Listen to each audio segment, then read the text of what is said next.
இந்த ஆண்டின் தவக்காலத்தினுடைய 14வது நாள் தியானத்திற்காக உங்களை வரவேற்றுக் கொள்கின்றேன்.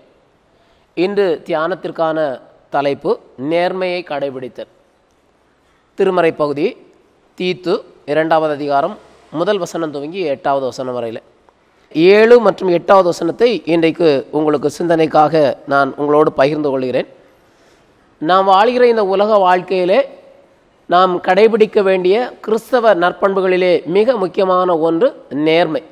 இன்றைக்கு எங்கும் நேர்மையற்ற மனித தன்மைகளினாலே மனிதனுடைய வாழ்க்கையின் சிதைவுகள் ஏற்பட்டு கொண்டிருப்பதையும் கிறிஸ்தவ சாட்சியற்ற வாழ்வும் இருப்பதினாலே ஆண்டவருடைய நாமம் தூஷிக்கப்பட்டு கொண்டிருப்பதை நாம் காண்கின்றோம். இந்த நிலை மாற ஆண்டவர் நமக்கு தந்திருக்கின்ற இந்த தவக்காலத்திலே நாம் நேர்மையை கடைபிடிக்கிறவர்களாக செயல்படுவது மிக பொருத்தமானதும் ஆண்டவர் விரும்புகிற ஒன்றுமாக இருக்கிறதை நாம் காண முடிகின்றது. இங்கு இவ்விதமாய் 7வது திருவசனத்தில் சொல்கிறார், நீயே எல்லாவற்றிலும் உன்னை நற்கிரியைகளுக்கு மாதிரியாக காண்பித்து எதிராளியானவன் உன்னை குறித்து பொல்லாங்கு சொல்லுகிறதற்கு ஒன்றும் இல்லாமல் வெட்கப்படத்தக்கதாக உபதேசத்தில் விகற்பமில்லாதவனும் நல்லொழுக்கமுள்ளவனும் குற்றம் பிடிக்கப்படாத ஆரோக்கியமான வசனத்தை பேசுகிறவனுமாய் இருப்பாயாக என்று பவுலார் தீத்துவுக்கு ஆலோசனை குறிப்பிடுகின்றார். பிறர் குற்றம் பிடிக்க கூடாதபடிக்கு நம்முடைய நற்செயல்களில் அல்லது நாம் நேர்மையை கடைபிடித்தல் மூலமாக ஆண்டவருக்கு சான்றாக வாழ வேண்டும் என்பது ஆண்டவர் நம்மிடத்தில் விரும்புகின்றார். நாம் திருமறையிலே சில மனிதர்களுடைய வாழ்க்கையின் அனுபவங்களை கற்றுக்கொள்கின்றோம். தானியேல் அவருடைய கடமைகளிலே மிக நேர்மையாக உண்மையோடு வாழ்ந்து கொண்டார் என்றும் அவரை குறித்து எந்த ஒரு காரியத்திலும் குற்றம் கண்டுபிடிக்க முடியவில்லை என்றும், ஆகையால் ஆண்டவருக்கு அடுத்த விஷயத்திலே, அதாவது ராஜாவை வணங்க சொன்னால் மாத்திரம்தான் அவர் அந்த காரியத்திலே தவறிழைத்தவராக அல்லது குற்றவாளியாக காணப்பட முடியும் என்பதினாலே அந்த சூழ்ச்சியை தான் அவருடைய எதிராளிகள் கையில் எடுத்துக்கொண்ட ஆயுதமாக பயன்படுத்தினார்கள். பாருங்கள், அந்நிய நாட்டிலே இருந்தபோதும் அவர் தன்னுடைய நேர்மை தன்மையினாலே ஆண்டவருக்கு சாட்சியாக வாழ்ந்து காட்டினார். அவருடைய பணிவிடைகளிலே உண்மையுள்ளவராக இருந்தார் என்று நாம் கற்றுக்கொள்ள முடிகின்றது. இன்றைக்கு ஆண்டவர் நமக்கு தந்திருக்கின்ற இந்த தவ காலத்தில் நாம் எப்படி நேர்மையை காத்து கொள்ளுகிறவர்களாக, நேர்மையாய் நடக்கிறவர்களாக இருக்கிறோம் என்று நம்மை நாம் சிந்தித்து பார்க்க அழைக்கப்படுகின்றோம். ஒரு சின்ன கதையை மட்டும் சொல்லி நான் நிறைவுக்கு வருகின்றேன். பேருந்து ஒன்றிலே பயணம் செய்வதற்காக தந்தையும் மகனும் ஏறுகின்றார்கள். பயணம் செய்ய அவர்கள் துவங்கிய போது நடத்துனர் அவர்களுக்கான பயணச்சீட்டை கொடுப்பதற்கு வருகின்றார்.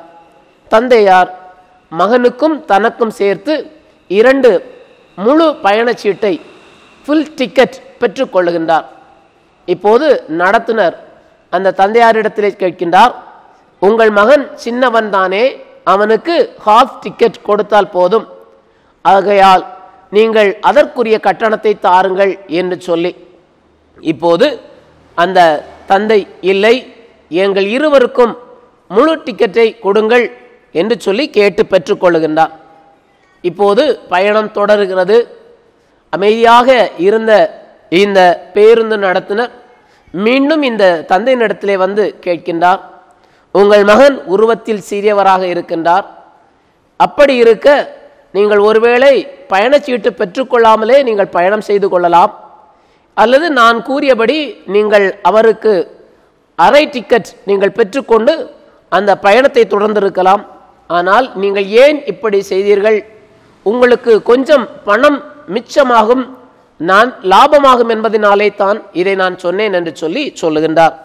அதற்கு அந்த தந்தை அந்த பேருந்து நடத்துனரிடத்திலே இவ்வாறு சொல்லுகின்றார், ஒருவேளை நீங்கள் கூறுகிறபடி எனக்கு பணம் ஆதாயமாக கிடைக்கலாம், ஆனால் என் மகனுக்கு முன்பதாக நான் ஒரு குற்றவாளியாக நிறுத்தப்பட்டிருப்பேன். என்னுடைய பணம் எனக்கு முக்கியமல்ல, என்னுடைய நேர்மை தன்மையினாலே நான் என் மகனுக்கு நல்ல ஒரு தந்தையாக வாழ வேண்டும், இதுதான் எனக்கு முக்கியம். ஆகவே தான் நான் உண்மையை கூறி இந்த பயணச்சீட்டை பெற்றுக்கொண்டேன் என்று சொல்லி அந்த நடத்துனரிடத்திலே குறிப்பிட்டார். நடத்துனர் ஆச்சரியத்தோடு, உங்களைப் போல அனைத்து பயணிகளும் இருந்தால் இந்த வாழ்க்கையை மிக ரம்யமாக, சமாதானமாக, மகிழ்வு நிறைந்ததாக அமையுமே என்று சொல்லி கூறி கடந்து சென்றார். அன்பிற்குரியவர்களே, இது ஒரு சின்ன உதாரணமாக இருந்தாலும் இன்றைக்கு மனித சமுதாயத்திலே நேர்மையற்ற மனிதர்கள் பெருகி கொண்டிருக்கின்றார்கள். நேர்மையாய் வாழ்கிறவர்கள் குறைந்து வருகிறபடியினால் சமுதாயம் எங்கோ சென்று கொண்டிருக்கின்றது.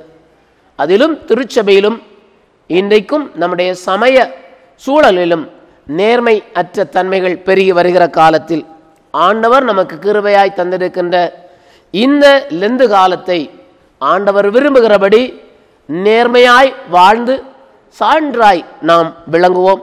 கர்த்தருடைய கிருபை நம் அனைவரோடும் நிறைவாகவே தங்கியிருப்பதாக. ஆமென். ஜெபம் செய்வோம்.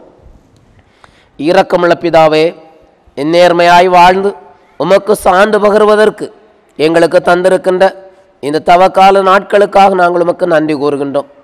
ஆண்டவர் விரும்புகின்ற நேர்மையும் நீதியும் நிதானமும் உண்மையும் நாங்கள் எங்கள் வாழ்விலே வெளிப்படுத்துவதின் வழியாய் கிறிஸ்துவின் சீடர்கள், கிறிஸ்துவின் அடியவர்கள் என்று சொல்லி நாங்கள் சிலுவைக்கு சான்று பகர எங்கள் ஆண்டவர் எங்களுக்கு அருள் தார்.